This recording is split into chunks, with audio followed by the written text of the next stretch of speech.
Joints are the connective tissue of an aircraft. They hold the skin to the frame, connect wings to fuselage, and link loads from one part to another.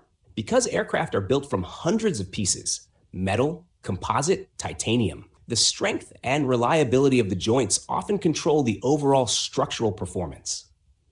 Poor joints can create stress concentrations, crack initiation sites, and weak points that compromise safety, so understanding how joints behave under load is essential to safe design and manufacturing. Riveting is one of the oldest and most reliable joining methods in airframes. A rivet is driven through aligned holes, and its tail is upset to create a permanent mechanical lock, making this a robust shear joint widely used in thin-skin panels and structural connections.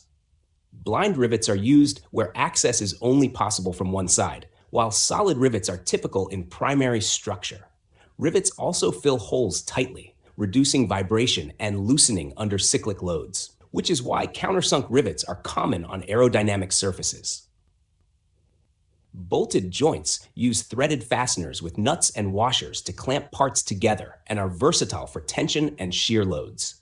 Bolted connections are popular because they can be disassembled for maintenance, replaced after service, and adjusted for preload using torque.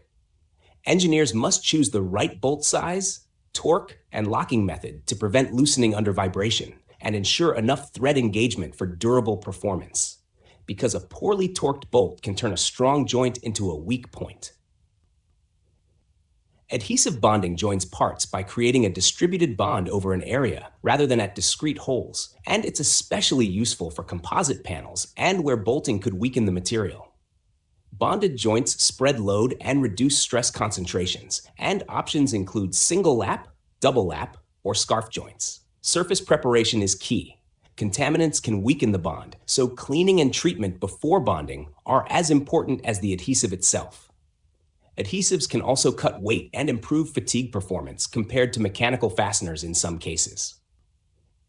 Hybrid joining combines two methods, usually mechanical fasteners and adhesives, to get the best of both worlds.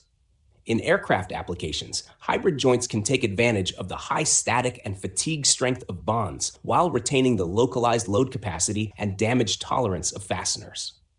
Under load, adhesives can carry a portion of the stresses at low elongations, while bolts provide backup support at higher loads, improving elongation and reducing stress concentrations compared to bonded or fastened joints alone.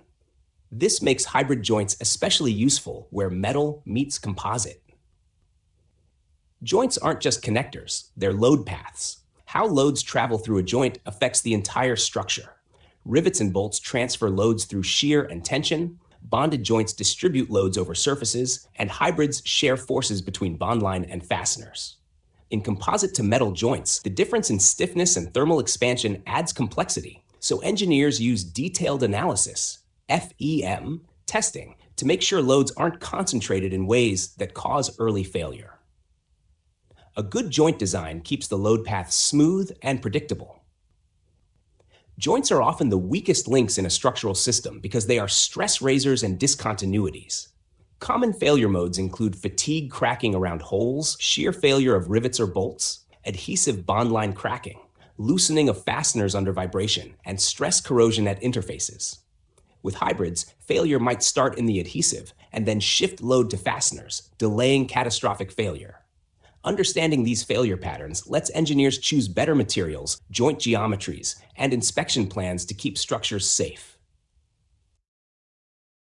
This flowchart shows that structural assembly techniques are divided into permanent and temporary methods.